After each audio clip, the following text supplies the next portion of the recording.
Muito bom dia a todos. Declaro aberta essa sessão, que é uma reunião ordinária da nossa Comissão de Comércio Exterior e Relações Internacionais, que, como sabem, está sempre precedida por uma palestra de um conferencista de renome nacional e internacional, como tem sido usual em nossos últimos encontros. Hoje temos a honra de receber o professor Olavo de Carvalho, que será apresentado pelo membro da nossa comissão, o professor Fernando Lobo Dessa, que vai nos brindar com uma palestra: o Brasil perante os conflitos da nova ordem mundial, oportunidades e desafios. E, professor Olavo, essa palestra também é gravada, depois é cedida para a videoteca da OAB, transmitida também no interior. Enfim, tem uma dimensão muito grande as palavras de Vossa Excelência nesse nosso evento. Passo a palavra, então, doutor Fernando Lobo Dessa. Bom dia a todos. Bom, fazer uma preleção sobre o professor Olavo de Carvalho é quase que uma redundância, porque os senhores devem acompanhar os seus artigos nos jornais. Ele, além de filósofo, escritor, é articulista do Globo, do Jornal da Tarde e da Zero Hora. O professor Olavo de Carvalho se destaca, além de ser um tratadista de Aristóteles, é um dos maiores filósofos da atualidade no Brasil. É um profundo conhecedor dos ensinamentos da filosofia clássica e combate com bastante argúcia e veemência a tendência de socialização do Estado e da supressão das garantias individuais. O professor Olavo defende com argumentos bastante argutos o liberalismo econômico e a liberdade de expressão, enfim, os direitos individuais clássicos. De modo que o professor Olavo é uma das maiores cabeças da atualidade na filosofia e no cenário filosófico brasileiro, que, portanto, dispensa maiores apresentações. Eu vou passar a palavra imediatamente a ele para que nós possamos beber das suas luzes. Então, professor Olavo, nós costumamos uma palestra de 30 a 40 minutos seguidos, debates, e encerramos por volta das 10 horas, se estiver bem. Obrigado. Então, bom dia a todos. Agradeço não somente o convite, mas as palavras gentis, não sei se exatas, mas gentis, ditas a meu respeito. Dito isto, entramos no assunto. O tema dessa palestra, ele é temível, sobretudo porque não é possível você expor a sua visão de um conjunto de fatos quando esse próprio conjunto é desconhecido. Entre o Brasil e a situação mundial existe um abismo de informação que já vai para 30 anos. Se nós acompanharmos os livros e os estudos que têm sido publicados, sobretudo nos Estados Unidos e na Inglaterra, a respeito, vamos dizer, da nova estrutura de poder mundial de 30 anos para cá, nós veremos que praticamente nada disto chegou ao Brasil. Nem mesmo uma obra escrita, por exemplo, pelo um filósofo belga que morou no Brasil durante 20 anos, que é o padre Michel Scoyans. Ele publicou um livro chamado La Face Cachée de l'ONU, a face oculta da ONU. O livro está publicado há mais de 10 anos, e mesmo sendo um homem conhecidíssimo no meio universitário brasileiro, o livro não saiu até hoje.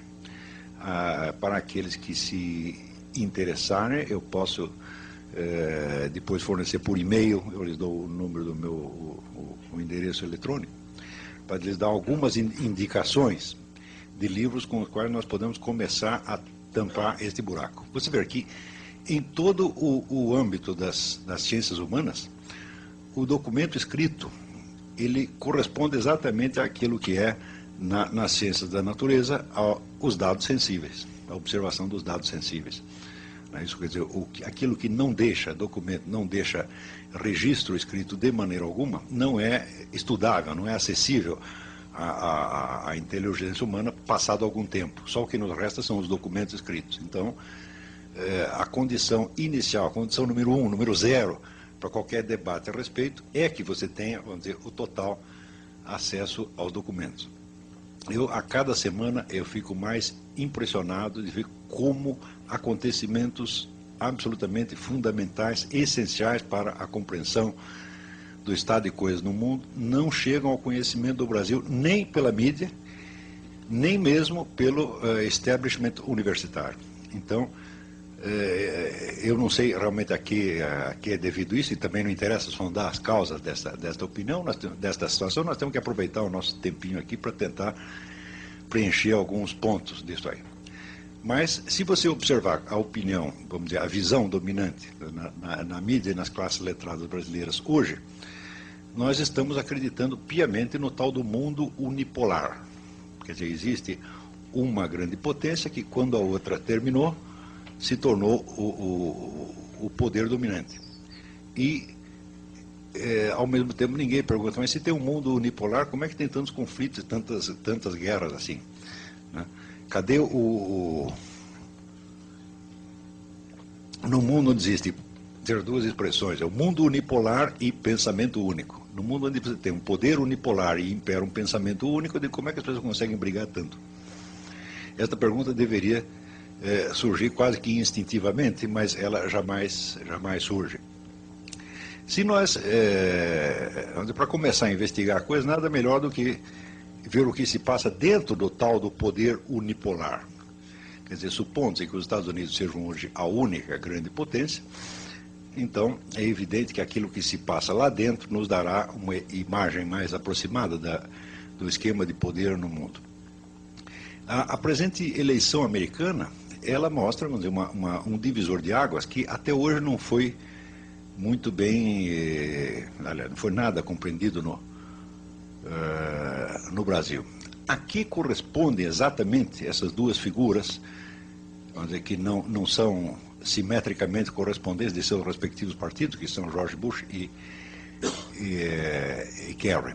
Por trás deles, existe nos Estados Unidos um conflito muito profundo entre duas concepções, vamos dizer, da função americana no mundo.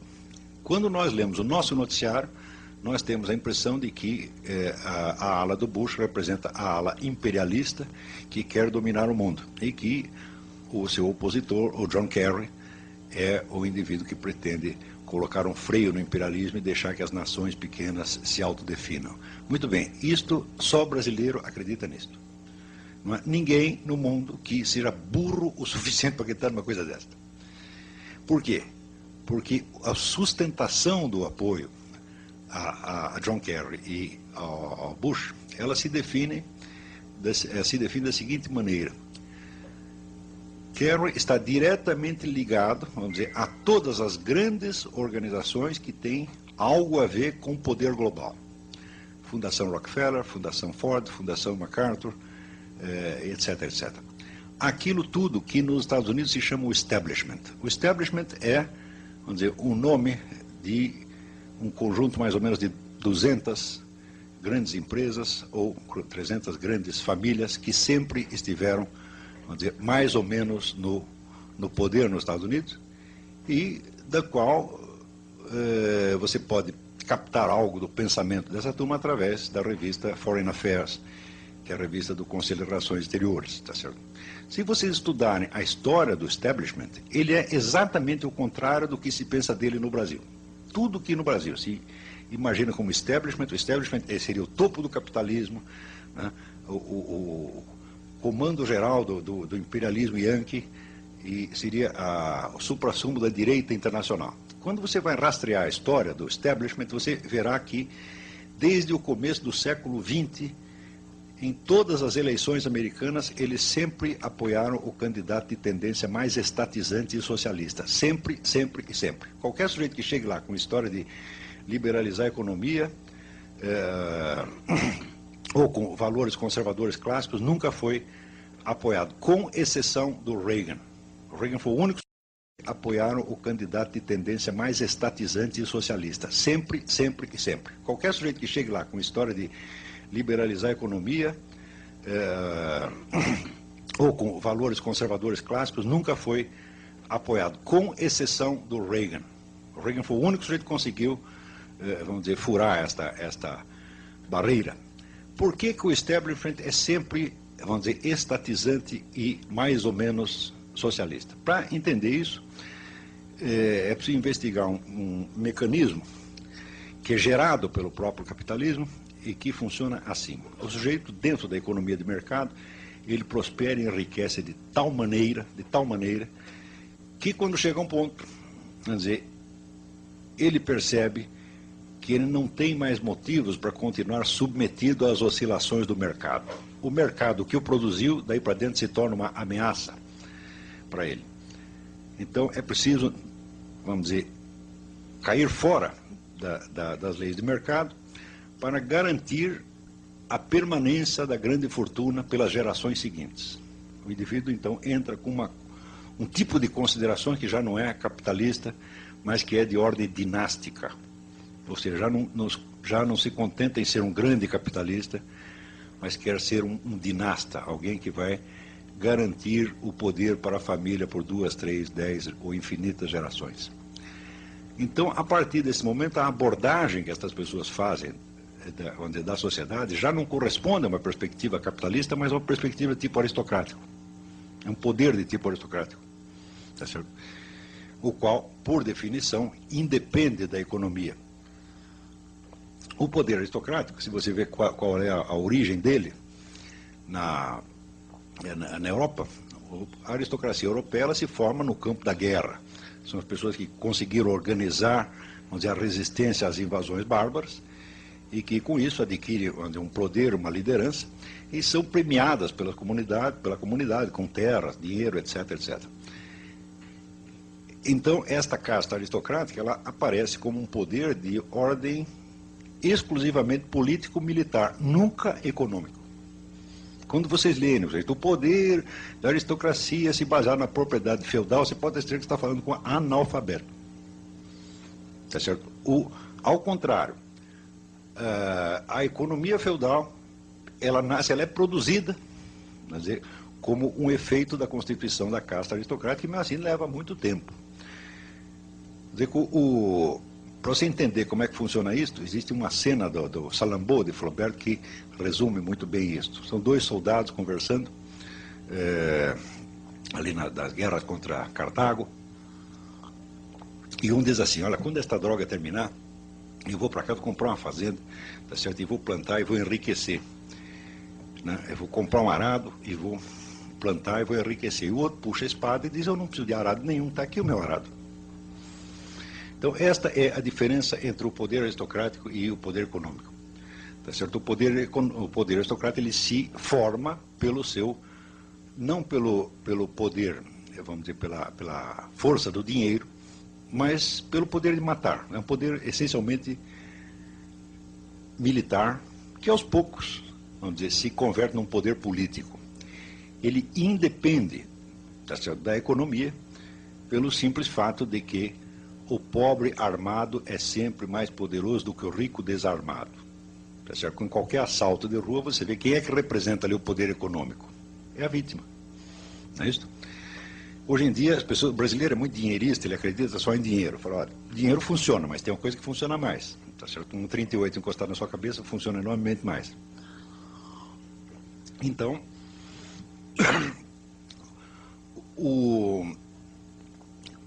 quando algumas, vamos dizer, grandes fortunas se tornam maiores ainda e começam a raciocinar em termos dinásticos, elas têm que vencer o próprio mecanismo da economia de mercado que as constituiu. E só tem um jeito de fazer isso, você tem que dominar o Estado. Tá certo? Então, quer dizer que o poder destas grandes organizações, é econômico até um certo ponto, depois ele se converte num poder político-militar que já independe do curso das coisas econômicas. Por quê? Porque tem os meios de dirigir, de dominar e de estrangular esse mecanismo do mercado. A essas pessoas eu chamo os metacapitalistas. Metacapitalistas é que eles começaram como capitalistas, mas já transcenderam a condição de capitalistas e se tornaram uma espécie de nova casta aristocrática. Tá certo? A essas pessoas você pode dizer que o capitalismo como tal, o capitalismo liberal, não interessa mais. Então, qual seria a alternativa? O comunismo? Já claro que não. porque há muitas décadas, claro que eles poderiam constituir o Estado comunista, você constitui uma nomenclatura, você domina o Estado e você fica lá eternamente, seria possível fazer isso. Politicamente sim, o que não é economicamente. Porque a economia comunista, a partir do instante em que você estatiza todos os meios de produção, ela se torna completamente inviável. Isso já foi demonstrado em 1922 pelo Ludwig von Mises, quando ele diz o seguinte, ele diz, olha, o que é o comunismo? O comunismo é a economia planificada, tá certo? Para você fazer economia planificada, você precisa fazer um negócio chamado cálculo de preço. Como é que você faz o cálculo de preço? Através do mercado. Se você abole a economia de mercado, não tem preço, portanto não tem cálculo de preço, portanto não tem economia planificada. Então, quem quer que tenha acreditado por 2 minutos em economia comunista, tá certo? Acredita no quadrado redondo. Tá certo? Então, isso aí, você não pense que a elite econômica ou que a elite governante soviética não sabia disso. Sempre souberam. Tá certo? Então, economia, como quem quer que diga, nós vamos aqui implantar uma economia comunista, você não vai não. O que você vai fazer é o seguinte, você vai chamar de comunismo e você vai criar um capitalismo subterrâneo clandestino que representará, como representou na Rússia, mais de 50% da economia. Tá certo? E em cima você vai maquiar com um planejamento comunista, feito todinho, exatamente como foram feitas as estatísticas soviéticas, na base, vamos dizer, de dados falsificados. As estatísticas soviéticas não é que elas eram falseadas, elas eram totalmente inventadas.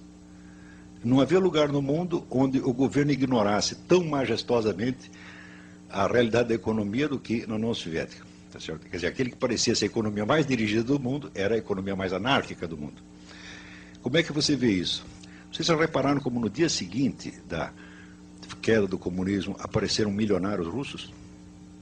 Do dia para a noite. Como é que pode ter tanto bilionário se não tinha propriedade privada dos meios de produção? Resposta, tinha, sempre teve. Só oficialmente é que não tinha. A cúpula soviética, então, deixava que esse capitalismo subterrâneo, vamos dizer, se desenvolvesse, porque era isso que sustentava a economia. Então, isso quer dizer que a cúpula do movimento comunista no mundo já sabe disto há 70 anos. E a fórmula mais tarde adotada pela China, que é o regime chinês atual, quer dizer, nós temos uma estrutura de poder comunista em cima de uma economia mais ou menos capitalista, esta é a grande fórmula para a neoaristocracia. Está compreendendo? Nós temos os dois tipos de poder. Nós somos os donos dos grandes grupos econômicos e nós somos os donos do partido. É por isso que você verá esses fenômenos que tantas pessoas não conseguem entender. Por que a Fundação Rockefeller financia o Fórum Social Mundial? Se eles são capitalistas, como é que eles financiam o comunismo? Digo, isso é só para quem não entendeu a sutileza do negócio, que na verdade é bastante simples. Se você, depois de explicado, você entende como é que funciona isso.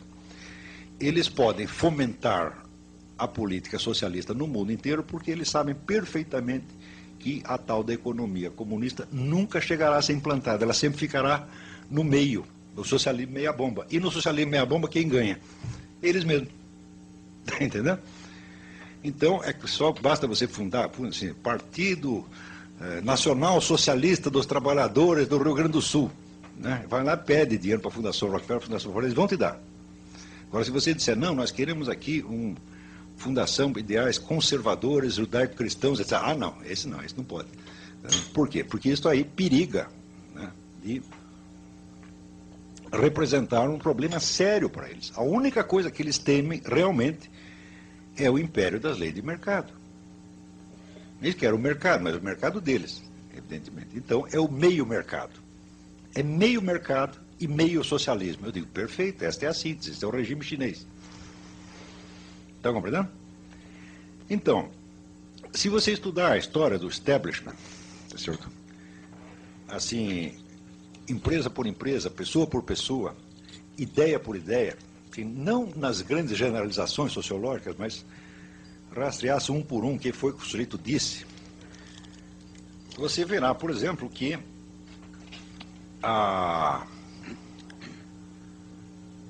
dali saiu, depois da guerra, a famosa política de contenção do comunismo. Já ouviram falar de George F. Kennan? George F. Kennan era um diplomata, filósofo americano, que inventou a estratégia de contenção do comunismo. Eu digo, olha, suponha o seguinte, que você está armado até os dentes, rico, tá certo? E você está sendo desafiado por um sujeito pobre e desarmado, não é isso? Mas que quer acabar com você. Tá certo? O que você faz? Você dá um tiro nele ou você se limita a contê-lo? Esta era a situação no fim da Segunda Guerra. A União Soviética estava absolutamente devastada, a sua economia em frangalhos, o exército não existia mais, mas mesmo assim tinham aquela posição agressiva de se expandir e tomar o mundo. Daí chega o americano e diz, não, nós vamos fazer uma política de contenção. Hoje, a contenção é mostrada como se fosse, vamos dizer, uma decisão da extrema-direita, mais extremada. Imagina que coisa, tentaram conter o comunismo. Mas acontece que a alternativa que se discutia na época não era entre você conter o comunismo ou você deixar ele fazer o que quisesse. Era entre contê-lo e destruí-lo. E optaram pela contenção. Tá certo? Então, a contenção significa o seguinte, o comunismo é tremendamente útil para nós. Nós não podemos acabar com ele. Se acabar com ele, nós vamos ter que inventar outro movimento socialista para pregar a estatização da economia por toda parte. E como eles já estão fazendo isso, então deixa que façam, porque eles implantar o regime que eles estão dizendo, eles não vão fazer porque ele é economicamente inviável. Toda vez que eles tentarem fazer isso, eles vão se endividar, e para quem que eles vão pedir dinheiro? Para nós mesmos. Como sempre aconteceu, né? O regime comunista sempre sobreviver de ajuda ocidental, estatal ou privada. Então, não vale a pena acabar com o comunismo, é preciso contê-lo. Então, quer dizer, esta pequena consideração estratégica dessas grandes fortunas custaram aproximadamente, no mínimo 40 milhões de vidas humanas, que foi o que o comunismo matou depois disto. Então, as pessoas que tinham meios de liquidar com aquilo já depois da guerra, não liquidar, não, deixa crescer, é bom para nós. Então, quando as pessoas imaginam que essa grande elite econômica é cínica, eu digo, você não sabe o que é cinismo, põe cinismo nisso, é muito mais do que você está pensando. É? Então,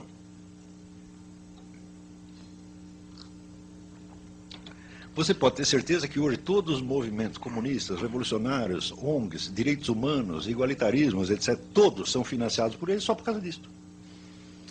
Então, isso quer dizer que os próprios impulsos que você possa ter, vamos dizer, de rebelião ou de revolta contra este poder, são usados por ele mesmo. É como se você dissesse, olha, eles compraram todo mundo. Então, você vê, agora, por exemplo, quando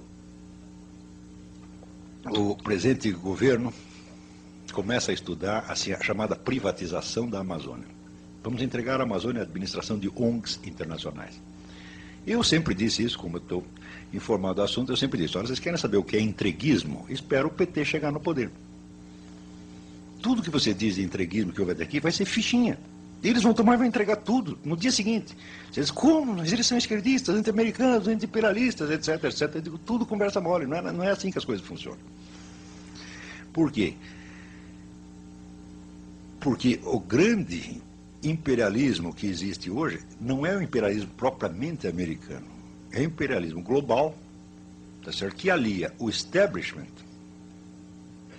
americano a estes grandes movimentos esquerdistas, entre aspas, já que até hoje se deve usar até isso entre aspas, do mundo, aos grandes organismos internacionais e aos remanescentes do poder soviético. São todos parentes, todos trabalham juntos, e para você confirmar isso é só você perguntar quem paga quem financia quem. Existe um site na internet que chama Activist Cash, o dinheiro dos ativistas. É só você ver lá, você vai rastreando, olha, aqui saiu o dinheiro do fulano, banco tal, para a ONG tal, que repassou para não sei quem, aí você vai entender que existe, vamos dizer, é uma rede de sustentação do poder global, que vai desde o establishment nova-iorquino, tá certo? Até o MST. Quem pode resistir contra uma coisa dessa? Ninguém. Agora, quem está contra? Quem está contra são os conservadores americanos. Só que contra, peraí, também não tanto. Então, alguns estão contra e outros estão quase contra. Por quê?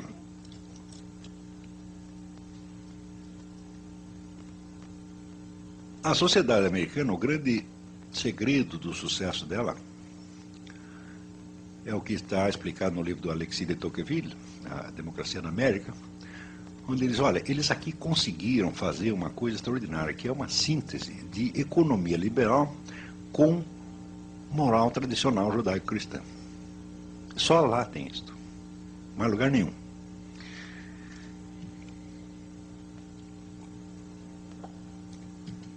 E acontece que este novo esquema de poder internacional, ele não quer nem uma coisa nem outra, não pode ter nem economia liberal. Tá certo? Por quê? Porque isso aí corroeria, vamos dizer, tornaria vulnerável de novo o poder do establishment, ele estaria novamente à mercê da economia de mercado, em vez de controlá-la. Tá certo? E também não pode ter a moral judaico-cristã, porque se você tem uma moral estabelecida de ordem tradicional, então o povo se comporta de acordo com aquela moral. E você, para dirigir o curso dos acontecimentos históricos, é preciso que você invente a moral. Para você mudar a conduta das pessoas, você tem que ter os meios de, em poucos anos, você trocar os valores morais delas, tá certo? De modo que elas aceitem aquilo que antes consideravam inaceitável.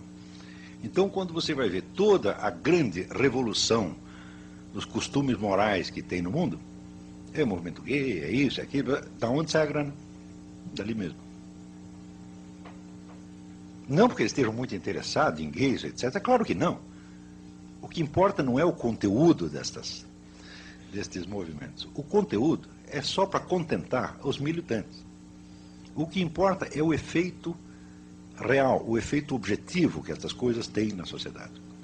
Se você tem ao mesmo tempo, vamos dizer, centenas de movimentos corroendo os princípios morais antigos e propondo novos, o que acontece? Onde a própria aceleração da mudança, tá certo? Torna impossível as pessoas se adaptarem seriamente à nova situação. Então você acaba vivendo de simulação.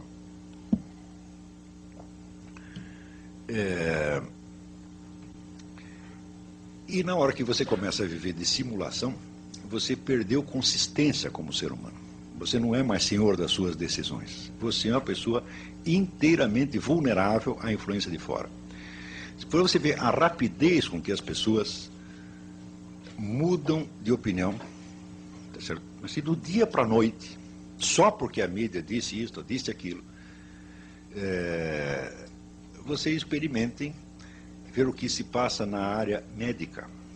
Por exemplo, diz, tal coisa faz mal. No dia seguinte, todo mundo fora daquela coisa. Você não sabe se faz mal mesmo.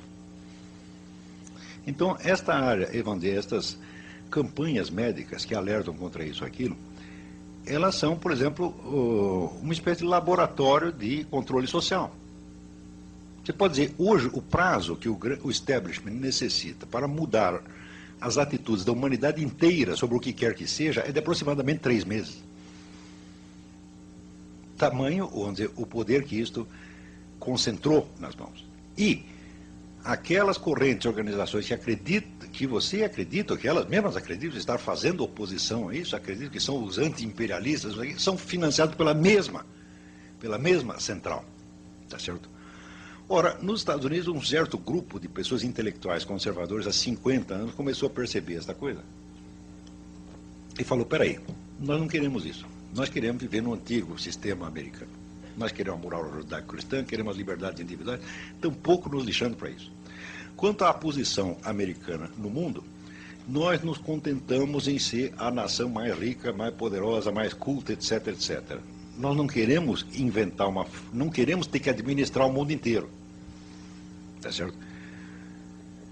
A loucura atual é tamanha que é este pessoal que aparece na mídia como se fosse os imperialistas que querem dominar o mundo. E outro, justamente a Fundação Ford, Rockefeller, etc, etc, por trás de Kerry, aparece como se fossem os anti-imperialistas. Né? Eu digo, bom, no mundo, hoje em dia está um pouco difícil enganar as pessoas a esse ponto. Nos Estados Unidos não conseguem enganar, mas aqui enganam a todos por causa da falta total de informação circulante. Tá certo? Vamos dizer, a bibliografia existente sobre isso é tão grande, que eu não consigo sequer completar a lista de livros. Vamos dizer, eu comprei e li uns 200. Que ninguém leu aqui, ninguém nem sabe o que é isso, ninguém sabe do que eu estou falando. Tá certo? Pega a pessoa mais culta do país, elas não sabem. Por quê? A informação circulante depende apenas de dois meios: mídia, os jornais, televisão e o movimento editorial. E quando você vai ver as pessoas que mandam em mídia e movimento editorial, que não são os respectivos donos, porque hoje uma redação de jornal tem uma autonomia extraordinária, são todas pessoas que, de um modo ou de outro, estão ligadas a esses mesmos movimentos, né, que, por serem americanos, anti-americanos, acreditam que são anti-imperialistas. Então, eu digo, olha, houve uma conspiração geral das ilusões. Eu engano você, você me engana, né, eu conto uma história da carochinha para você, você conta uma para mim, e nós todos estamos contentes. Resultado, ninguém busca uma informação fora do que está circulando há 30 anos. Tá certo? Não é proibido buscá-la.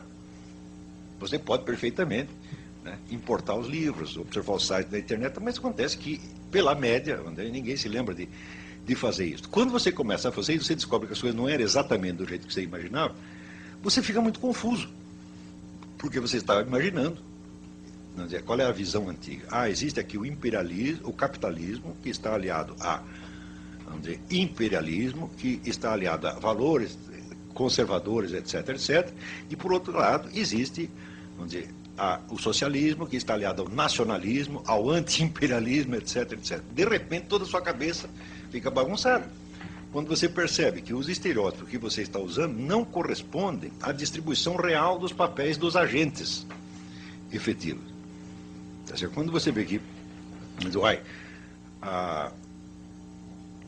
veja só esse dado, por exemplo, eu lembro quando teve o Fórum Social Mundial, eu estava em Porto Alegre, né, e eu tinha ido dar um curso lá e me botaram num hotel de 5 estrelas.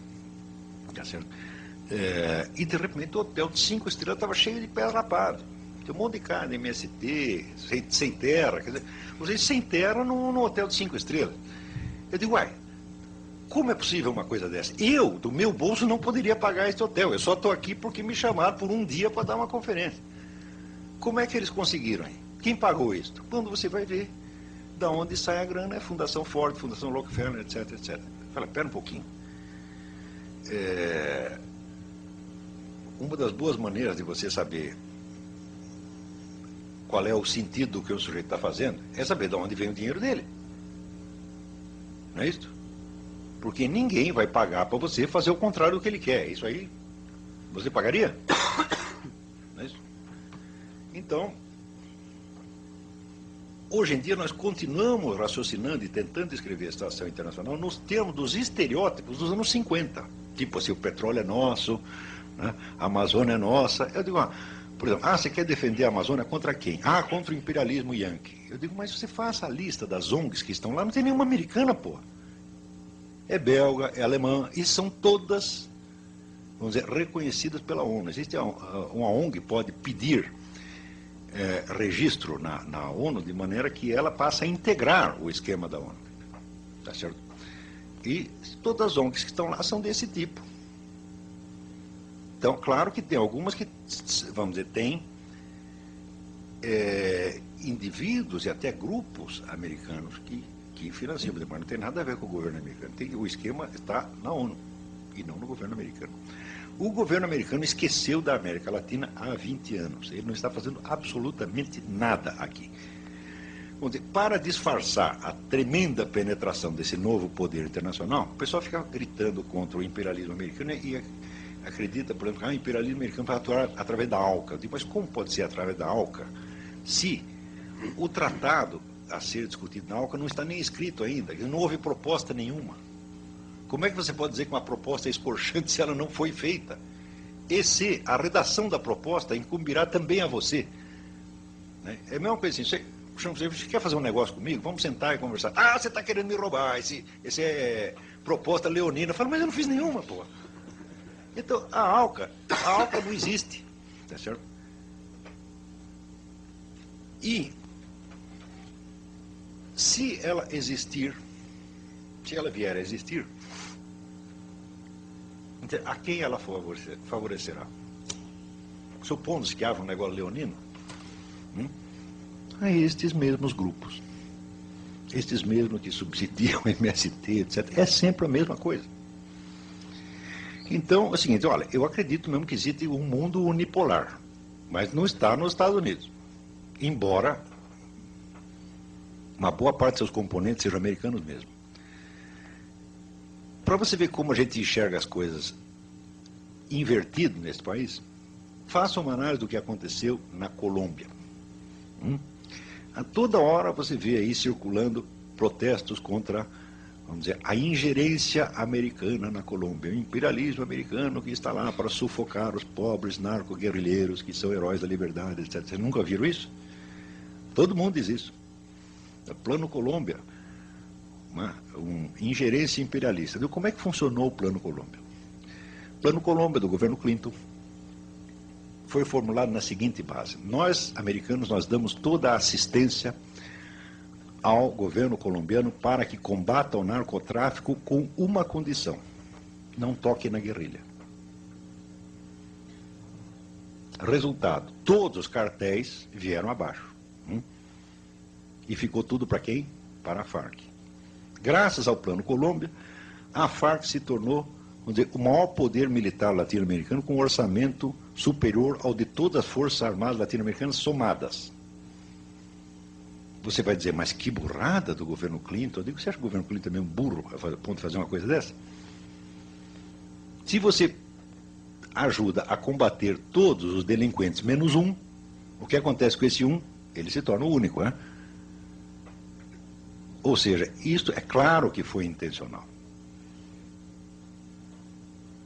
Ora, passado um tempo, você vê que o presidente da Bolsa de Mercadorias de Nova York, cujo nome me esqueço, é um sobrenome italiano, foi fazer uma visita ao Raul Reyes, visita de cortesia ao comandante-geral das Farc. E ficaram 3 dias lá no meio do mato conversando, sabe-se lá sobre o quê. O que se sabe é que 1/3 da grana que circula pela Bolsa de Mercadorias de Nova York é do narcotráfico.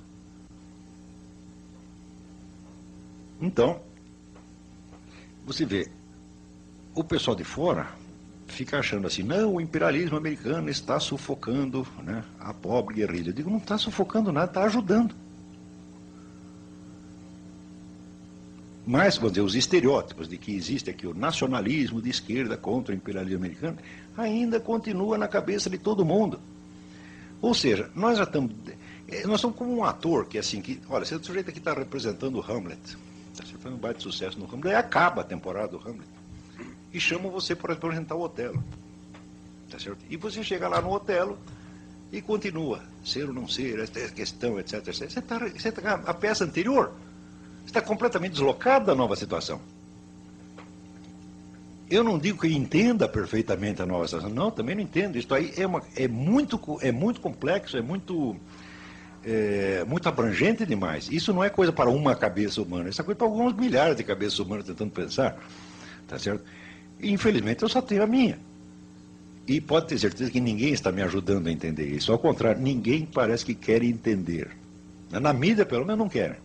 Quando você levanta essas perguntas, dá aquele mal-estar, aquela coisa assim, e todo mundo varre a poeira para baixo do tapete. Ou então inventa, não, você está falando isso porque você é um direitista extremado. Eu não sei se eu sou direitista extremado, não sei, estou querendo saber. Está entendendo? Para mim, as pessoas se definem por direita e esquerda, não pela análise que elas fazem da situação, mas pelo tipo de proposta que elas oferecem para um regime, não é assim? Eu nunca ofereci proposta nenhuma. Se perguntar qual é o melhor regime para o Brasil, eu falei, eu não sei, eu não tenho capacidade para inventar isso, não. Eu me limito a tentar investigar o que está acontecendo aqui. Então, quando o que está acontecendo é descrito em termos, vamos dizer, que desfavorece uma certa corrente que quer o poder, tá bom, ela vai dizer que você faz parte do inimigo. E como no Brasil ninguém pensa com a própria cabeça, quer dizer, cada um só repete o discurso que o partido mandou dizer, ou que o grupo mandou dizer, eles acham que eu estou fazendo a mesma coisa. Não, eu não pertenço a partido nenhuma, organização nenhuma, igrejinha nenhuma, sociedade secreta nenhuma, tá entendendo? Eu mal pertenço à minha família, tá entendendo? Tá compreendendo? Não, porque eu passo 80% do tempo fora de casa. Quando eu chego lá, os caras não me conhecem mais, entendeu? Então falou, olha, a única sociedade que eu estou ligado é aquilo ali, você está entendendo? Mesmo assim é uma participação muito tênue, né? A minha... eu chego lá... Pô, eu estou entendendo, eu acho que eu estou mais ou menos... Mas se eu disser, vamos dizer que eu estou maluco. Porque ninguém... Ninguém tem mais a certeza de que você é um louco idiota do que o sujeito que ignora tudo sobre o assunto do qual você está falando.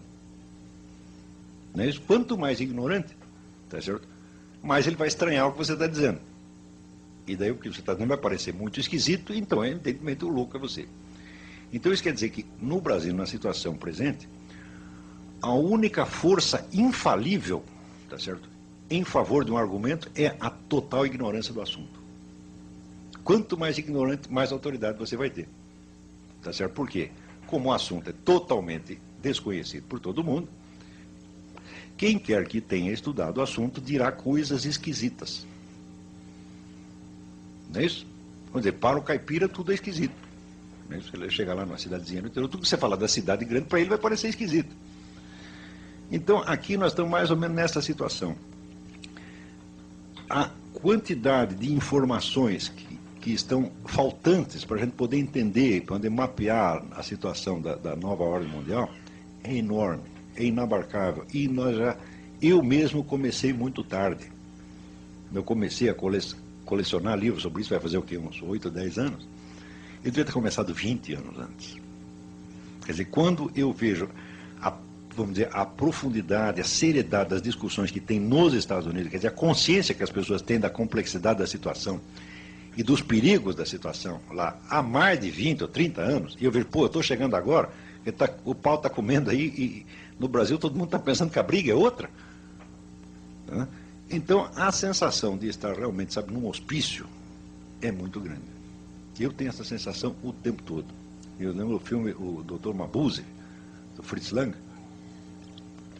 O Dr. Mabuse era um jogador trapaceiro que tomava dinheiro, hipnotizava o adversário e tomava toda a grana dele. Daí prendem o cara, né? Prendem e o juiz chega à conclusão de que ele não é bom da cabeça e manda ele para que ele não é só um criminoso, ele tem algo errado na cabeça dele, manda ele para o hospício. Então o que ele faz? Ele ajunta os loucos e monta uma revolução e os loucos tomam o poder. Tá? Eu digo, mas isso está acontecendo aqui. Nós conseguimos fazer um país que está totalmente fora da realidade universal. Aqui, por exemplo, a gente fala de Estados Unidos o dia inteiro. Os americanos não sabem nada do que está acontecendo lá. Nada. Nós chegamos ao ponto de imaginar o contrário. Quer dizer, o Bush passa a representar a nova ordem mundial e o Kerry, né, é o sujeito, vamos dizer, ele é inimigo da nova ordem mundial. Não é possível você pensar uma coisa dessa. O que existe é o seguinte, o Kerry é 100% homem do establishment, como Bill Clinton também era. É o homem do metacapitalismo, é o homem do socialismo meia-bomba, que é o socialismo dos ricos, que é o único socialismo que existe. Tá certo? E o Bush é mais ou menos, meio a meio. Tá entendendo? Por quê? Quando você vai ver, bom, tem algumas coisas em que a política dele é contrária a isso, mas em outras cede em 100%. Isso quer dizer que hoje você tem uma luta desigual entre nova ordem mundial e uma oposição parcial em alguns lugares. Entendeu? Nos Estados Unidos essa oposição é representada pelo Bush, representada muito mal, porque ele, assim, ele é meio humorista, dá no cravo ou na ferradura. Por exemplo, você vê que a dissolução das soberanias nacionais faz parte deste programa da nova ordem mundial 100%. Isto é item fundamental. Como é que você faz para destruir as soberanias nacionais? Eu digo, é simples. Você começa por criar normas de educação que sejam aplicadas uniformemente em todo o mundo. Você sabe que o Brasil tem ministro da educação só põe uma coisa. Para ir até a sede da ONU, perguntar lá, como é a receita, mestre? Pega lá, vem aqui e repassa, já adota isso aqui. E foi o que fez o Paulo Renato. O serviço dele consistiu nisto, tá certo? E é assim no mundo inteiro. Se você for na Zâmbia, os parâmetros educacionais são os mesmos. E os parâmetros educacionais vêm com toda aquela conversa mole, politicamente correta, coitadinhos dos gays, coitadinhos das minorias, coitadinhos não sei o quê. E você pensa que você aderindo a isso, você está indo contra o imperialismo e a nova ordem mundial. Eu digo, mas é ele que está pagando para você dizer isto, pô. Todas estas questões, gay, minoria e tal, são objetivamente irrelevantes. Todas elas. Só interessa a função que desempenham no conjunto. Você quer ser a favor de gay? Seja. Você quer ser a favor, você quer ser contra? Seja. Isto não influi nem contribui, como dizia o Paulo Francis. Entendeu? Isso não fede nem cheira. O que importa é que tem que ter, entre aspas, movimentos sociais. Um montão de movimento social. Quanto mais movimento social tem, você cria, assim, por exemplo, conexões, redes internacionais. Você cria aqui, sei lá, a associação dos... em prol das crianças carentes de cor verde com bolinhas. Então, imediatamente aquilo será integrado na rede internacional criada pela ONU, vai circular verba para este movimento, tá certo? E você criará lealdades internacionais que são muito mais profundas do que qualquer lealdade nacional. Qualquer pessoa ligada a qualquer movimento social no mundo, ela está mais, vamos dizer, o vínculo político dela é muito mais com a rede internacional do que com o seu país. Então, imediatamente, acabam as soberanias. Você não precisa acabar com elas no papel. Porque, veja, a grande mudança social, cultural e política que está sendo implantada no mundo, ela não é uma obra de improviso. As pessoas ficaram 100 anos pensando isto. Quando surgiu o primeiro plano de nova ordem mundial? Surge em 1650 com um sujeito chamado João Amos Comênios. Um educador, nascido, parece, na Morávia. Quando você vê o plano do Comênios e você vê a estrutura da ONU, eu digo, mas é o plano do Comênios, igualzinho. Isto veio sendo discutido em elites intelectuais e financeiras e políticas no mundo durante todo este tempo. Entendeu? A bibliografia existente em torno é absolutamente inabarcável. Se você disser, olha, eu quero fazer uma história das ideias de nova ordem mundial, você vai dedicar a sua vida e não vai terminar. Por volta no fim do século XIX, um sujeito chamado Cecil Rhodes, que era um milionário inglês, fundador da Rodésia, ele criou um sistema de bolsas de estudo para criar uma elite intelectual mundial capaz de discutir essas coisas e, eventualmente, chegar a uma nova ordem mundial. Não se trata de uma conspiração, como as pessoas dizem. Não, tudo isso é público. Tá certo? Se torna um pouco misterioso para o cidadão comum por um motivo muito simples. São ações de tão longo prazo que ultrapassam o prazo de vida das pessoas. São planos feitos para 100, 200 ou 300 anos depois. E isso, na cabeça do cidadão comum, é invisível. Como é invisível, ele vai dizer que é uma conspiração. Então, mas neste mesmo momento, enquanto nós estamos discutindo e conversando sobre isso aqui, você pode ter certeza que tem umas 100 ou 200, tá certo? Comissões da ONU, think tanks, elites universitárias, etc., etc., discutindo novas modificações políticas, culturais, etc., que resultarão na mundialização do poder. Eles fazem isso dia e noite. Praticamente não se faz outra coisa no mundo senão fomentar a tal da nova ordem mundial, seja sob o aspecto de servi-la diretamente, seja sob o aspecto de você criar uma pseudo-oposição que já está financiada e controlada por ela. Estão compreendendo? Qual é a nossa posição no meio disso? A resposta é simples. Nós não somos nada, nós não mandamos absolutamente nada e nós sequer sabemos o que está acontecendo. Nós somos o marido traído, o último a saber. Tá certo? Então, o que é para fazer? Como é que vamos orientar a nossa política? Não dá para orientar a política. Primeiro, você teria que tentar saber o que está acontecendo. A minha sugestão é essa. Vamos começar a estudar o problema. Vamos nos informar e vamos saber. Tá certo? vamos tentar nos atualizar com as melhores discussões que tem a respeito. Tá certo? Claro que circula muita bobagem contra a nova ordem mundial também, porque tem pessoa que fica assustada, fica traumatizada, fica um horror, tá certo? Então, daí cria uma literatura de tipo teoria da conspiração. É claro que a palavra conspiração, a própria ideia de conspiração é de uma imbecilidade fantástica. Ninguém faz uma conspiração para vencer depois de morto, faz? A conspiração é um empreendimento político determinado para o sujeito alcançar um resultado concreto. Uma coisa que atravessa 100, 200 anos, fala, não tem conspiração nenhuma. O que você tem, vamos dizer, é uma continuidade de uma ação histórica, tá certo? Que, na quase totalidade dos casos, não tem absolutamente nada de secreto, mas que às vezes ultrapassa um pouco a imaginação das pessoas, do cidadão comum. Mas nós não somos cidadãos comuns. Nós somos gente de estudo, nós somos uma elite universitária, tá certo? Nós somos gente letrada, nós temos outras obrigações. O cidadão comum, o homem que está aí varrendo a rua, ele não tem obrigação nenhuma de entender isso e nem de tentar entender, mas nós temos. Você quer me ver ficar bravo? É chegar um sujeito para você com um diploma universitário, às vezes professor universitário, dá um palpite sobre um assunto que ele não entende absolutamente. E daí você sugere 2 ou 3 livros para eles. Olha, você, para entender esse assunto, você precisa ler esses livros. E daí o sujeito protesta, diz, não, você vem com pedantismo para cima de mim. Diz que se você acha que você se informar sobre o assunto é pedantismo. Agora, me responda o seguinte, se você não tem interesse pelo assunto suficiente para você ler alguns livros, por que eu devo ter interesse ao ponto de ouvir a sua opinião? Por que eu vou me interessar por um assunto que não interessa àquele que está falando dele? Não, é um absurdo total. Não é isso?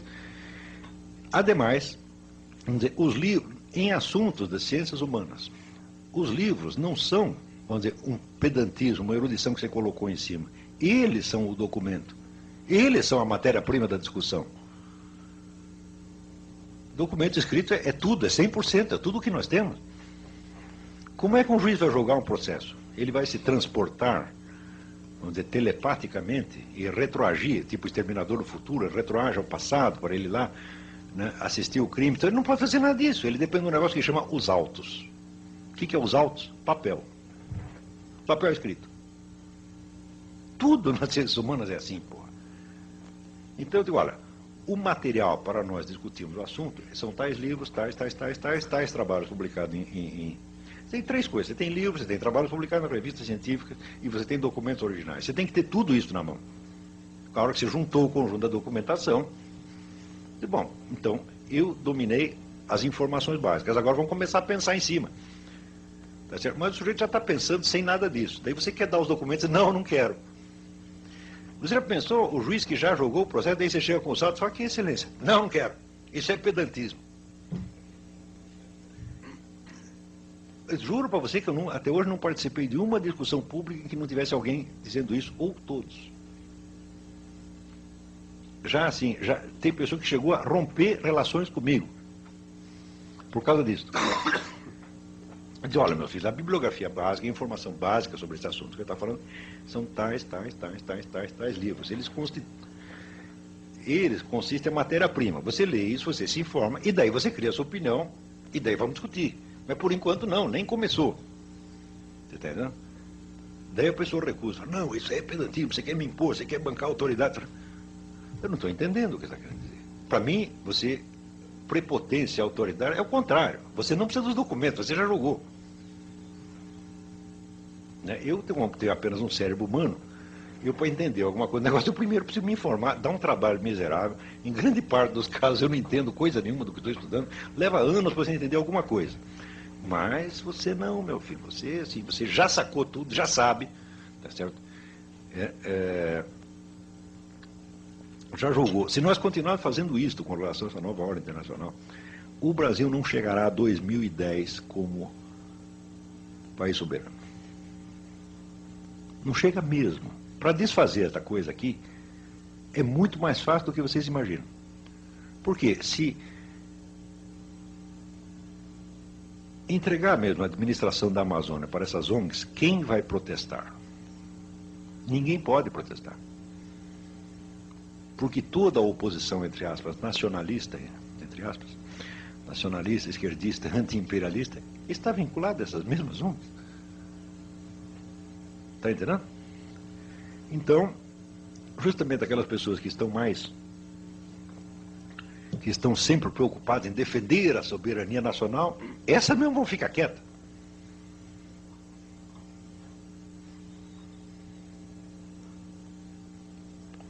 Então, houve um longo trabalho, vamos dizer, de você desarmar a inteligência brasileira, porque ela realmente não entende as coisas.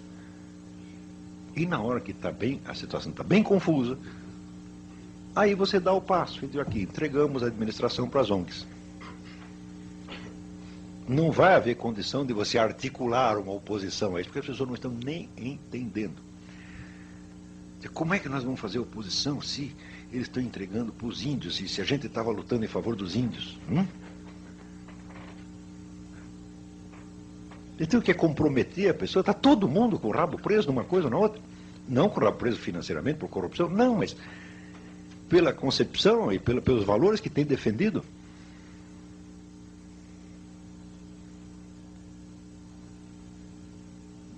Está entendendo? Então, você, numa situação onde você tem, vamos dizer, uma neo-aristocracia mundial, que sob muitos aspectos, vamos dizer, é profundamente anti-americana, tá certo? Porque ela está pouco ligando para os Estados Unidos, o negócio é ela mesma. Se for preciso destruir os Estados Unidos para isso, ela o fará, tá certo? Assim como destruirá qualquer outro país. E onde você tem uma atuação multilateral, onde às vezes movimentos políticos opostos são controlados pelas mesmas fontes. Dentro de uma situação enormemente complexa dessa, nós ainda estamos tentando jogar tudo com os estereótipos dos anos 40, o petróleo é nosso, essas coisas todas. Ou seja, nós temos um nacionalismo bom para os anos 40. Nós estamos prontos para resolver os problemas da década de 40. Olavo, Oi. Nós temos ainda 5 minutos para você concluir, que temos perguntas. Então faça as perguntas. Estou às ordens.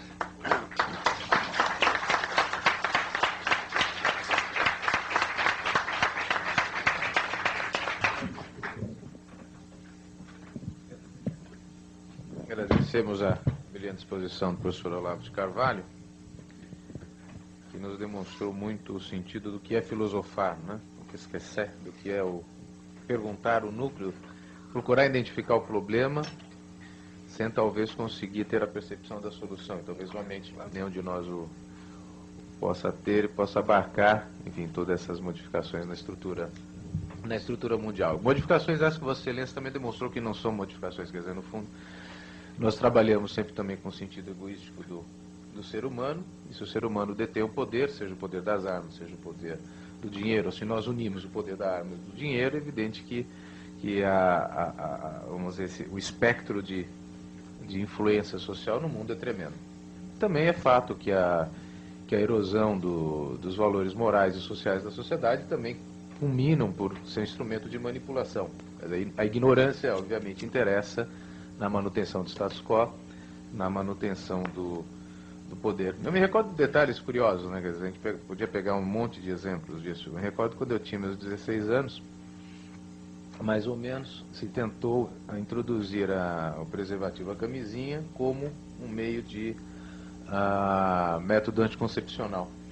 E era interessante que a camisinha era ligada a algo efetivamente, vamos dizer, de baixo nível. Quer dizer, não havia qualquer assimilação na sociedade, a possibilidade de se conversar sobre camisinha em qualquer foro familiar. É uma coisa absolutamente impossível. E uma grande indústria farmacêutica fez um reclame, uma propaganda, que eles mostravam uma moça, uma metáfora mostrando uma moça vestindo uma meia, dizendo que a preservativa era algo muito bonito, e nunca pegou. Aquilo era algo que nem era objeto de debate, porque era uma coisa grosseira, era ligada com prostituição, com bordéis, enfim. Não era assimilável em qualquer debate social. Passados os anos, a tal de AIDS introduziu a camisinha não apenas como um instrumento de consumo e de comentário generalizado, como também até de políticas públicas, né? Quer dizer, dos estados comprando e distribuindo preservativo, embora hoje saiba-se, por exemplo, que se vê a camisinha como um fator de propagação da AIDS e de doenças e não como de preservação, porque de um lado ela até traz uma liberalização nos controles sociais e morais do indivíduo, como a própria AIDS. Isso é um problema africano, até um site do governo americano, do Serviço de Saúde norte-americano. Quem for no site vai ver o governo norte-americano dizendo: olha, então muito cuidado, que a camisinha não protege de maneira eficaz contra a AIDS. Uma série de razões, entre elas que o vírus da AIDS é centenas de vezes menor que o espermatozoide, enfim. Então, quem acha que a camisinha protegeria de alguma coisa está rigorosamente equivocado. Mas esses fatos que Vossa Excelência levantou, quer dizer, mostrando os motivos egoísticos, são de fato evidentes, mas também Aristóteles colocava a própria ignorância como um fator de escravização natural, né? Quer dizer, o ignorante é um escravo da sua própria natureza. Então, de um lado, nós temos que ter um movimento de esclarecimento. De outro lado, nós precisamos ver que a sociedade não consegue, numa dinâmica muito eficiente, dar esse esclarecimento generalizado. Então, Vossa Excelência debate para as elites se formando, podem ficar esclarecidas e auxiliar em movimentos de mudança. Mas, a parte disso, nós temos uma grande massa populacional que demandam serviços sociais, demandam educação, saúde, saneamento, assim por diante. Só dentro do contexto desenhado é que me parece que, não quero chamar isso de uma visão maniqueísta sua entre bons e maus, mas onde são os idealistas? Quer dizer, mesmo nos grandes grupos não há um idealismo, claro, são todos não, manipulados? Claro que é, mas claro que há. Enfim, mas só para terminar. Então, essa é só uma colocação que eu coloco para a provocação, e que talvez o que pudéssemos fazer é passar, talvez, breves questões, se o senhor preferisse, talvez, anotar, e responderia todas na sequência, se estiver bem. Tá bom. Tá bom? Um gostinho, por gentileza. Depois, quem quiser, por favor, já me fale. Apenas também, colocação breve de duas perguntas. Eu estava me lembrando, Antônio Carlos, e ao ouvi-lo primeiro, Antônio Carlos depois, lembrando de alguma coisa que dizia, que escreveu Pontes de Miranda. Pior que a ignorância são os males da meia-ciência. O grande problema que nós temos é que alguém lê uma manchete e já acha que conhece todo o assunto. Mas eu tinha duas perguntas a fazer e rapidamente. Eu sou um daqueles pedantes que lê livro. Que coisa de acordo com a sua classificação. E ainda confessa. E ainda confesso. E outro dia, veja, não, e é questão de pedantismo mesmo, porque a gente como advogado, com mais experiência e tudo mais, eu recebo livros de presente, por incrível que pareça. Outro dia quem me deu de presente foi um desembargador, me dando os livros que o pai dele tinha, ele ia jogar fora. E o pai dele, que era advogado também, me deu, então, uma série de livros. E é interessante, porque livro realmente serve para duas coisas, né? Uma é calço de mesa, outra é para vender a peso, porque realmente é o que acontece hoje no Brasil. Mas ele me deu esses livros, e um deles que eu peguei era um livro de Benjamin Constant, não brasileiro, de 1829, falando sobre o poder mundial, e se detendo ali, na França, na Rússia, na Inglaterra, com certeza, falando dos Estados Unidos, que em 1829 ele já previa quem seria os Estados Unidos, e falando do Brasil alguma coisa que eu achei interessante, dizendo que é o seguinte, que o Brasil era um gigante que tinha o corpo na América e a cabeça na Europa. A minha pergunta hoje, primeira pergunta é essa: onde está a cabeça do Brasil hoje? Se é que tem. Se é que tem. Primeira pergunta. A segunda é o seguinte: nós temos hoje uma tendência mundial à formação dos blocos regionais. A discussão que se faz em termos de direito internacional normalmente é o seguinte: quando se forma um bloco regional, tipo União Europeia, tipo NAFTA, Mercosul, existe uma transferência de soberania, ou seja, perda de soberania do país, ou uma delegação de soberania, como querem outros. E eu fiquei muito interessado quando mencionou justamente essa questão da perda da soberania, que me parece que aí realmente é que existe, reside todo o busilis da questão. Realmente, existe uma perda, o movimento é de perda de soberania e está sendo indicado, então, seria orientação desse establishment ou não. Basicamente, são apenas duas questões para lhe criar problemas. Não, perfeito. Primeiro, respondendo aqui, mais uma? Mas eu não vou conseguir lembrar. Professor Olavo, num primeiro momento, fixou a premissa de Alex Tocqueville, que realmente é primorosa, no sentido de síntese, de que a sociedade americana estava fundada naquela prosperidade constatada por Alex de Tocqueville, na moral judaico-cristã. Considerando que a religião judaica, a religião cristã, ainda persistem no mundo e com uma certa força, como está esta moral judaica e cristã diante dessa manipulação denunciada pelo professor? Anselmo. Não, peraí, mas se acumular mais perguntas eu vou ficar maluco. Mas eu estou anotando. Faz mais. Eu anotei para o senhor. Porque tem um ditado árabe que diz: só um perfeito idiota se propõe a responder todas as perguntas. Não, eu já respondi alguma. Eu poria o Anselmo, tem mais alguém para formular? Você é a Paula. Então, Anselmo, por favor. E Paula. Acho que a gente está sem microfone, Anselmo. Então, se você puder ser breve e alto. Ambos são estudantes de Direito.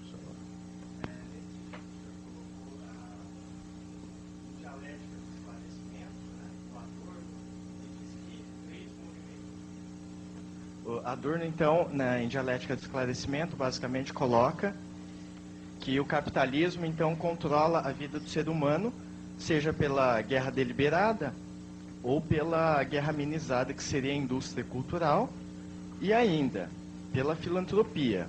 São esses movimentos sociais que ele consideraria como vigia pobre, né? Justamente esse cinismo que o senhor atribuiu a esses movimentos ou ONGs que fazem esse tipo de política. E, nesse sentido, também eu gostaria de perguntar se o senhor concorda que a gente caminha, ou estamos ainda numa espécie de idade média, onde o conhecimento, a universidade, os livros, enfim, não é a realidade para a grande maioria da população e fica se discutindo entre elites. Essa é a minha colocação. Obrigado. Não sei se eu entendi Paula, a pergunta, última. mas... Acho que eu resumiria. Se eu estiver errado, eu falo. O Anselmo me corrige. A Paula, por favor, você passa aqui, Anselmo, por gentileza. Professor, eu tenho acompanhado, né, as notícias de jornal justamente com relação à ONU e o Conselho de Segurança, e eu queria entender melhor a intenção do Brasil de ter uma maior representatividade no Conselho de Segurança e como, e tendo em vista essa mentalidade do Brasil justamente de não estar a par do que acontece mundialmente, se essa representatividade do Brasil no Conselho de Segurança iria ser viável mesmo poder ajudar no final, quer dizer, nas decisões que hoje estão sendo proferidas e que na verdade não estão podendo ser executadas justamente pela falta de democratização. Não sei bem explicar isso no que acontece hoje, né, com os membros antigos que foram desde a criação da ONU, que nunca mais foi alterada. Era mais ou menos isso que eu queria entender melhor. Se eu conseguir resumir as questões. Vamos lá. Bom, primeiro a minha questão é assim: onde está o idealismo na formulação das políticas públicas? Como ele pode, enfim, influenciar, né, a formulação das políticas públicas? Não é melhor fazer uma por uma, eu respondo e daí você lê a seguinte? Pode ser. Eu diria, as três eu acho que tem a ver aqui. Idealismo primeiro, na formulação... eu acho essa pergunta fundamental, porque tá dizendo, pô, mas é tudo maligno, os caras estão querendo nos ferrar. Tá? Não, é claro que não é assim. Tá certo? Tem um verso de William Blake, né, que diz: "And Caiaphas was in his own mind a benefactor of mankind." Quer dizer, Caifás, quando condenou Jesus Cristo, achava que estava fazendo um bem, que era um benfeitor da humanidade. Tá certo? Quer dizer, nós temos sempre que tentar interpretar as pessoas e os grupos, em primeiro lugar, o primeiro elemento que nós temos. Então, para compreender uma situação, isso já dizia Aristóteles, a primeira coisa é o discurso do agente. O que o agente diz a respeito daquilo que ele mesmo está fazendo. Tá certo? Nós não precisamos nem concordar, nem discordar, mas este elemento vamos dizer, um componente da situação. Quando nós vemos o discurso dos agentes da nova ordem mundial, dos inumeráveis agentes que tem, você vê que existe ali uma grande quantidade, tá certo, de utopismo humanitário. Os caras acham que estão fazendo um grande negócio mesmo. Cecil Rhodes acreditava que, vamos dizer, o futuro da humanidade dependia daquilo que estava fazendo, tá certo?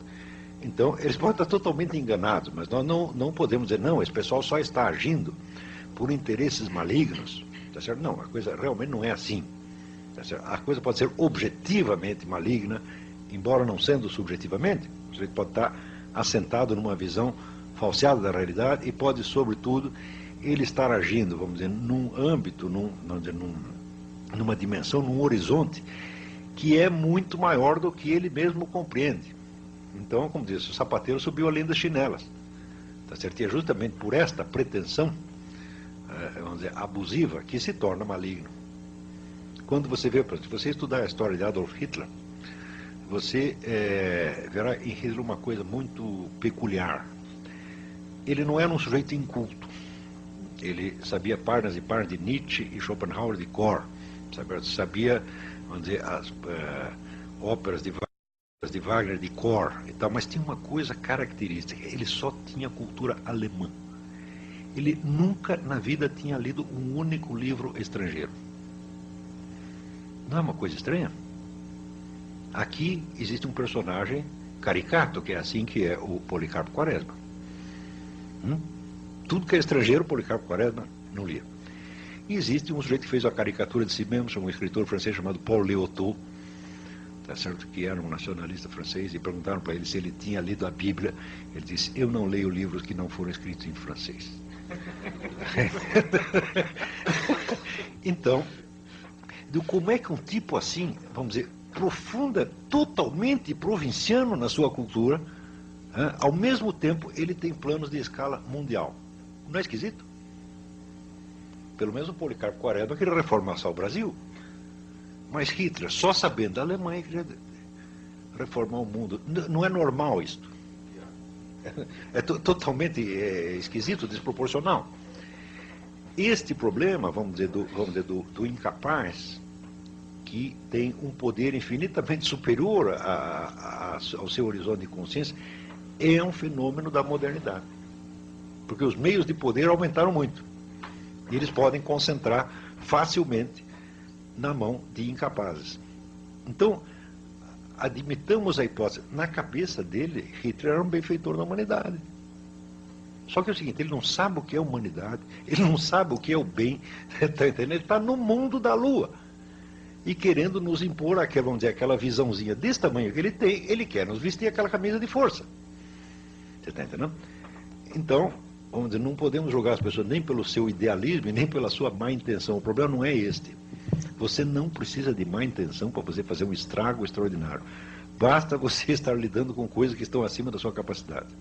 Porque aí, isso já implica a prepotência. Quer dizer, é o ignorante que não compreende as coisas e quer lhe impor a sua visão. Eu acho que existem mais pessoas, o mal no mundo vem mais disto aqui, vamos dizer, do que da malícia consciente. Eu tenho três que eu acho que a gente pode consolidar, que é do Dr. Agostinho Papaula, que é onde está a cabeça do Brasil, se há uma perda de soberania, uma delegação de soberania, e esse papel do protagonismo do Brasil nos foros internacionais, principalmente no Conselho de Segurança, se tem benefícios ou não para o país e para a humanidade, vamos dizer assim. Você veja, se você pensar a cabeça do Brasil, e você estudar a história da inteligência brasileira, a inteligência, vamos dizer, a classe letrada atuante, aquilo que o Pierre Bourdieu chama as classes falantes, quer dizer, as pessoas que atuam através do conhecimento.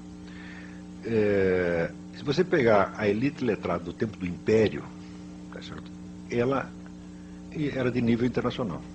Qualquer um daqueles, um Oliveira Lima, um Joaquim Nabuco, tá certo? Era idêntico a qualquer outro, qualquer concorrente americano ou europeu. Isso foi caindo, até um ponto do inimaginável. Quer dizer, a degradação intelectual do Brasil, ela não pode mais ser, não há mais meios de descrevê-la. Eu outro dia até estava lendo as apostilas daquele pedagogo romeno, Reuven Feuerstein, que é especialista em recuperar a inteligência de meninos retardados mentais. E ele obtém sucesso. Ele pega um sujeito retardadinho mental, daqui a pouco o rapaz está estudando cálculo integral. Realmente ele tem uma técnica fantástica para isso. E ele faz uma lista de 28 deficiências básicas da inteligência humana. E eu fui pegando uma por uma e analisando discursos públicos, tá certo? De intelectuais à luz daquilo. Não estou brincando. Parece cômico, mas não é. Eu estou falando a sério. Ele diz, por exemplo, a incapacidade de você apreender constantes por trás de um fluxo de acontecimentos.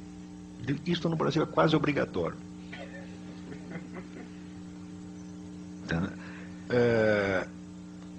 A incapacidade de você produzir mais de uma hipótese. Você não tem mais de uma hipótese. De cara já aposta numa hipótese, todas as outras não chegou a pensar naquilo. E assim por diante. Então, as 28, eu falei, mas peraí, mas as 28 no Brasil não são deficiências, elas são simplesmente a regra do jogo, esta. É isso que faz os nossos professores universitários. Eles estão repassando essa deficiência de geração em geração. Isso se tornou inteiramente normal. É por isso que, por exemplo, eu estou escrevendo, porque tenho essa coluna na mídia, vai fazer mais de 10 anos.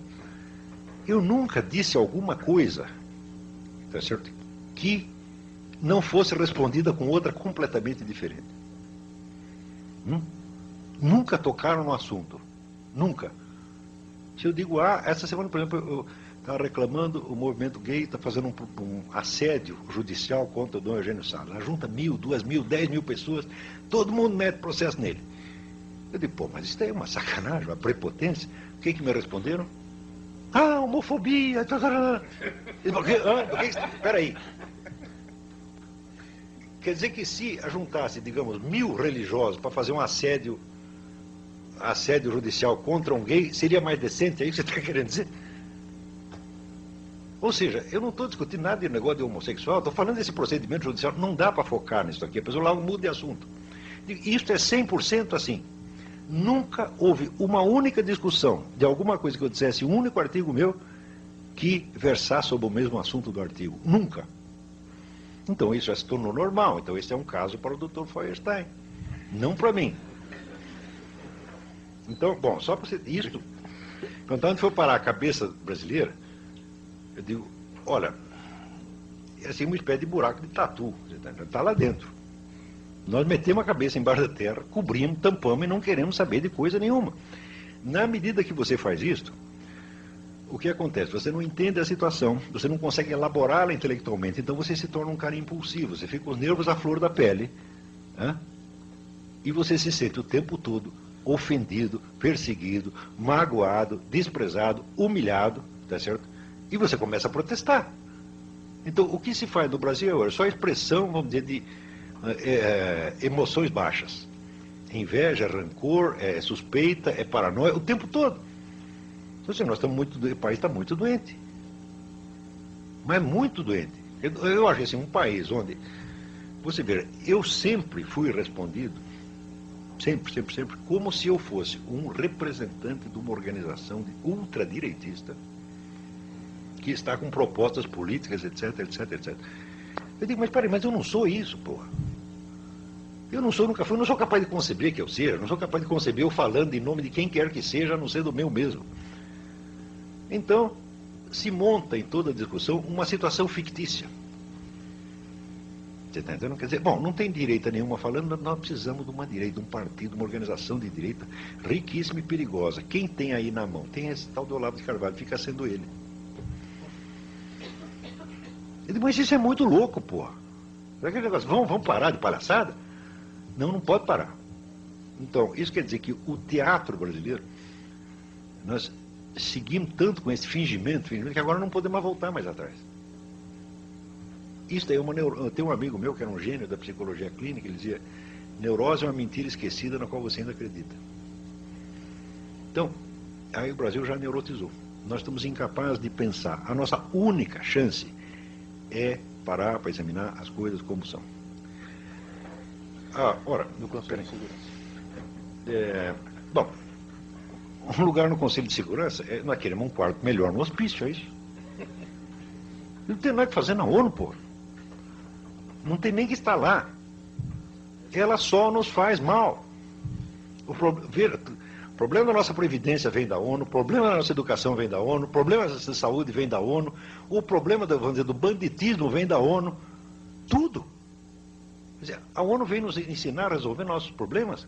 Porque não resolve o problema dela. Por exemplo, vocês sabem qual é a maior taxa de pedofilia no mundo?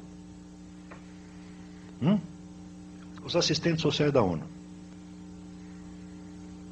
Você fala de padre católico, bom, tem aí 50 padres católicos. Para cada padre católico que pegou um menino, tem 500 cara da ONU que pegaram menino, sobretudo na África. Eles não conseguem resolver nem isto. Eu acho que a ONU tem que fechar. Tem que acabar com esse negócio. Você veja o caso do Iraque. Quanto tempo eles ficaram discutindo o Iraque?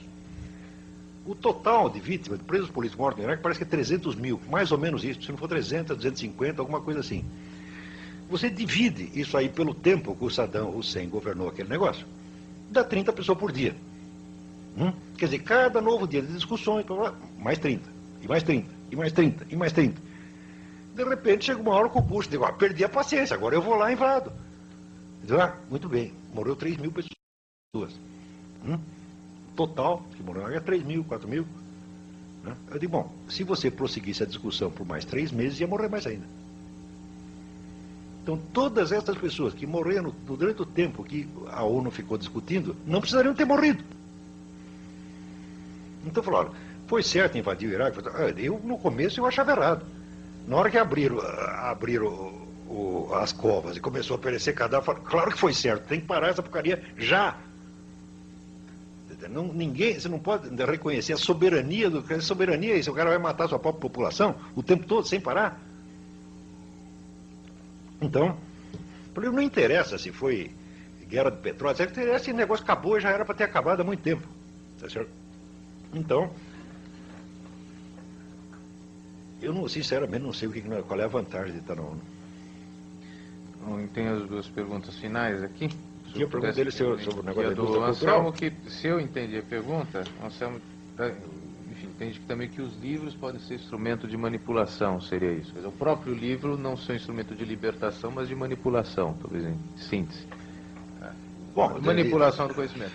E finalizando com a pergunta do Fernando, como está a moral judaico-cristã nos dias de hoje? As duas perguntas, uma encaixa com a outra. Bom, então, você veja, os autos do processo não são instrumento de manipulação? Não estão os dois ali tentando manipular o juiz? Então ele diz, não quero ser manipulado, então não vou ler nada disso, porque senão eles vão me enrolar.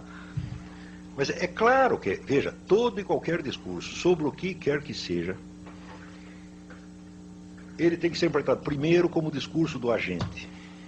Ou seja, o sujeito diz uma coisa, esta é a definição que ele está dando dele mesmo. Tá certo? Seja com o intuito de te manipular, seja com o intuito de se justificar, este é o primeiro nível de entendimento do texto que você tem que ter. Depois, no segundo nível, todo e qualquer discurso é resposta a um outro discurso. Então, contra quem ele está falando? Então, daí você começa a articular a autodefinição que o sujeito se dá e articula numa outra. Em terceiro lugar, todo e qualquer discurso é um componente de uma situação de discurso. Então, quando você pega, primeiro, a autodefinição do agente. Segundo, a relação que ele tem com o seu antagonista, o seu parceiro, etc, etc. E terceiro, ele, quando um componente da situação, fala, bom, se você, depois de tudo isso, você conseguir ser manipulado pelo discurso, é porque tu é muito burro. Tá certo? Agora, você é manipulado por quê? Porque você não faz essa análise. Ou quando faz, você já tem, uma desconfiança seletiva. E na desconfiança seletiva, você oculta a sua própria posição dentro da coisa. Você pode dar uma descrição até exata do fenômeno que você está dizendo, mas você está ocultando a sua função lá dentro. É o que fazia Theodor Adorno. Já a indústria cultural é financiada pelo capitalismo. Quem financiava a escola de Frankfurt?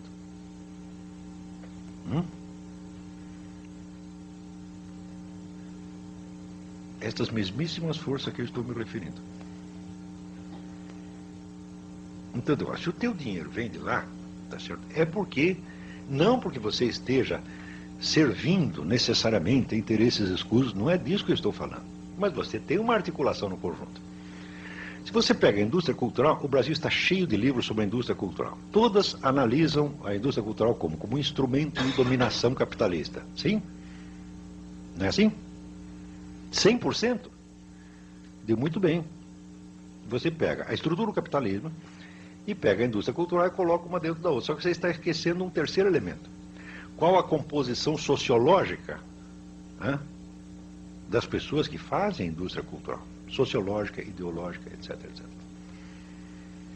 Se você perguntar assim para mim, então, olha, se você pegar toda a indústria cultural brasileira, pergunta assim, quantos moralistas reacionários judaico-cristãos tem na indústria cultural?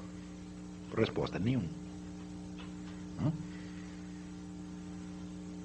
Só tem progressista, feminista, socialista, etc, etc. Eu digo, bom, a composição sociológica e ideológica é esta. Isto não é um elemento importante da situação? Estão compreendendo? Então, é claro que a indústria cultural é um componente importante da estrutura do capitalismo, mas ela funciona a favor ou contra? Ela foi feita para manter o status quo ou foi feita para mudá-lo? E para mudá-lo, quer dizer, transferir o poder da mão dos capitalistas para a mão de quem? Eu digo, é sempre assim, dos capitalistas para os metacapitalistas. Sempre. Através de quem? Dos bons serviços prestados pela intelectualidade esquerdista, incluindo Theodor Adorno. Então, quando um sujeito ele entende, ele consegue descrever o fenômeno da realidade, mas ele não sabe qual é o papel que ele está tendo ali, ele está como que em estado de transe, estado de hipnose. Ele é um sujeito que está representando uma peça, mas ele esqueceu que é peça. Ele acha que é realidade. É isto que eu chamo, é um estudo que eu fiz, chama paralaxe cognitiva. Paralaxe cognitiva é quando o eixo da descrição que o sujeito dá da realidade não coincide com o eixo da sua situação existencial. Então é como se ele estivesse aqui, mas ele está descrevendo esta sala como se ele estivesse lá na outra rua. E uma coisa não combina com a outra. Toda a escola de Frankfurt padece de paralaxe gravíssima, gravíssima. Nenhum deles nunca sabia onde estava. Eram pessoas inteligentes, brilhantes, só que estavam todos na mundo da lua. Como o corpo está aqui, mas a cabeça está lá. E o Brasil inteiro também padece de paralaxe. E voltando a esta pergunta. Nós sempre estamos analisando as coisas, não desde a nossa experiência real. É difícil, você analisar desde a experiência é difícil. Por quê? Porque a experiência não vem com nome, não vem com palavras, tá certo? Ela sempre vem confusa. E você fazer todo o trabalho de abstração que vai da sua experiência singular, conseguir expressá-la em termos gerais, é dificílimo. Então o que você faz? Você pega os termos que já estão prontos. Quando uma vez eu trabalhava numa revista feminina, chamada Nova, não sei se ela existe ainda, e tinha ali várias sessões de cartas. As mulheres escreviam, e uma escrevia para conselheiro pedagógico, outra para conselheiro jurídico, outra para conselheiro médico. E um dia chegou a carta de uma senhora de Pernambuco, dirigida ao conselheiro médico da revista. E ela dizia assim: doutor, eu estou com um grave problema de ejaculação precoce. É claro que ela não tinha este problema, ela tinha algum. Não sabendo expressá-lo, ela expressou, né, pegou uma expressão padronizada e disse: deve ser isso. As nossas análises são todas assim. É mulher se queixando de ejaculação precoce, homem se queixando de problemas menstruais. Quer dizer, bom, algum sofrimento você tem, mas não deve ser esse. Está entendendo? Então, nós precisamos começar a tentar dizer a nossa experiência, por mais difícil que ela seja. Ela não tem nome. Agora, não vai pegar, assim, esses vamos dizer, conceitos prontos e tentar se virar com eles. Isso nunca dá certo. É melhor você chegar e dizer: olha, eu tenho um problema qualquer que eu não sei o que é, do que você se queixar de um problema que você não tem nem pode ter. Agora, vamos à última pergunta, né? Que é a moral cristã, judaico-cristã nos dias de hoje. Dr. Fernando Lobo dessa. Bom, quando o Tocqueville disse que o segredo do sucesso americano era exatamente a articulação que eles tinham feito entre a economia liberal e a moral judaico-cristã, ele disse uma coisa de uma importância extraordinária. Você não pode esquecer que a moral judaico-cristã, ela surge, vamos dizer, em sociedades muito mais simples do que a nossa. Tá certo? Você tem uma homogeneidade cultural muito maior, tá certo? E não se esqueça que quando Moisés desceu do Alto Sinai com os 10 mandamentos, quantas pessoas tinham lá embaixo esperando ele? 40 mil. 40 mil é uma pequeniníssima cidade do interior. Não é isso? E, bom, e se Moisés, você vai levar os 10 mandamentos aqui para, sei lá, para a China, 2 bilhões de pessoas. Moisés voltava correndo para o Alto Sinai e falou, não vou descer lá não, pô. Eu não sou trouxa de querer mandar em toda essa gente ao mesmo tempo. Numa sociedade complexa dessa, que tem até o fenômeno que o cara chama de multiculturalismo, a homogeneidade moral é uma utopia completa. Então, o que é preciso fazer? É preciso fazer um arranjo sábio. O único país que tinha o segredo desse arranjo sábio era os americanos. Tinha, não tem mais. Se você... diz, bom, nós vamos abolir a moral judaico-cristã e agora nós estamos, vamos dizer, ou vamos inventar outra, ou ficar sem nenhuma, vamos nos guiar pelas leis de mercado, vamos nos guiar pelos ideais socialistas, etc, etc. E você está muito louco. Essas coisas não se falem assim. Primeiro, a pessoa não tem ideia do que seja uma religião. Acreditam que a religião é um negócio de fé. De fé. A religião é uma doutrina na qual você acredita sem ter razões para acreditar. Todo mundo acha que a religião é isso. Até quem acredita em religião acredita. Eu digo, nenhuma religião é isso. Entre o surgimento do cristianismo e a formulação da doutrina cristã passaram-se alguns séculos. O cristianismo não aparece uma forma de doutrina, aparece uma forma de uma série de acontecimentos com um impacto formidável, entendeu? Que só muito gradativamente, ao qual só muito gradativamente as pessoas dão uma expressão doutrinal.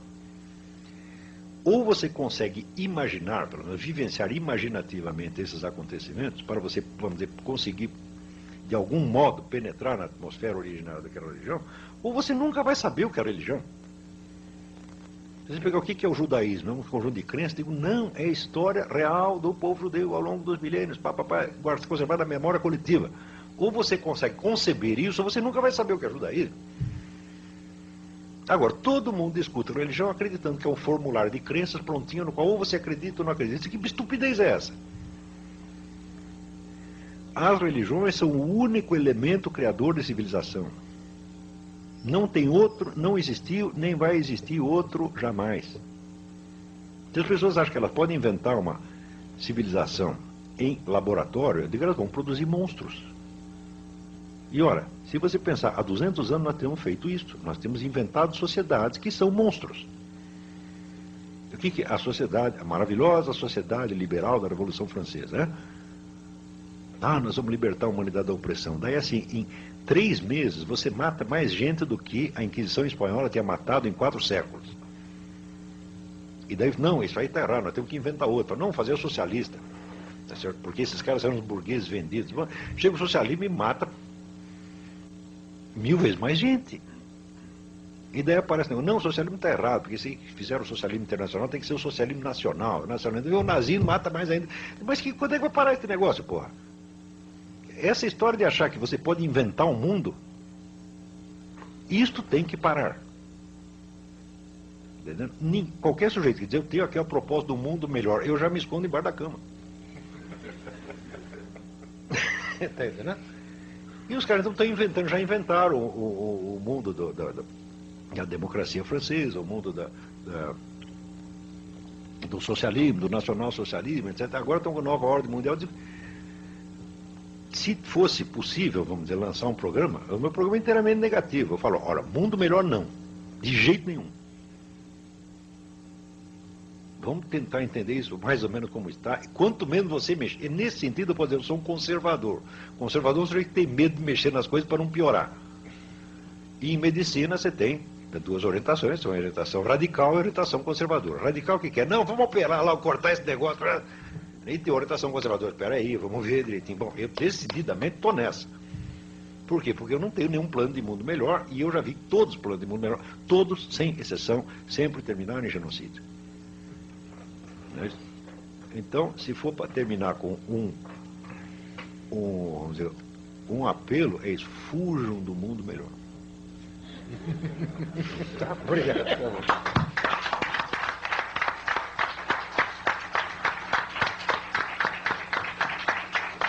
Temos a agradecer a aula do professor Olavo de Carvalho. Certamente todos sairemos com muito mais indagações do que respostas, que parece ter sido a provocação de Vossa Excelência. E sobre engenharia social tem um livro muito bom, que é o do Paul Johnson, Modern Times. No Modern Times, o Paul Johnson traça todo o século XX as várias experiências de engenharia social, que demonstrando todas as experiências sociais terminarem em genocídio e continuam terminando em genocídios, como o senhor bem colocou. Eu passaria a Vossa Excelência pelas mãos do nosso membro, a quem agradeço, que fez essa ponte, convidando Vossa Excelência para a participação, uma placa comemorativa desta data, que diz: a Ordem dos Advogados do Brasil, pela Comissão de Comércio Exterior e Relações Internacionais, tem a honra de homenagear com a presente placa o ilustre conferencista, professor Olavo de Carvalho, pela brilhante conferência proferida nesta data, sobre o tema: o Brasil perante os conflitos da nova ordem mundial, oportunidades e desafios, São Paulo, 6 de agosto de 2004. Assina o nosso presidente Luiz Flávio Borges Durso, presidente desta casa, e eu como presidente dessa comissão. Muito obrigado.